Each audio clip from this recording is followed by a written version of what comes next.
నేను కొణిదెల పవన్ కళ్యాణ్ అనే నేను శాసనం ద్వారా నిర్మితమైన భారత రాజ్యాంగం పట్ల నిజమైన విశ్వాసం, విధేయత చూపుతానని, భారతదేశ సార్వభౌమాధికారాన్ని, సమగ్రతని కాపాడుతానని,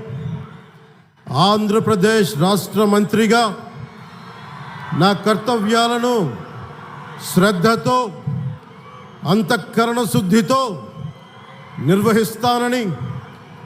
భయం కానీ, పక్షపాతం కానీ, రాగద్వేషాలు కానీ లేకుండా రాజ్యాంగాన్ని, శాసనాలని అనుసరించి ప్రజలందరికీ న్యాయం చేకూరుస్తానని దైవ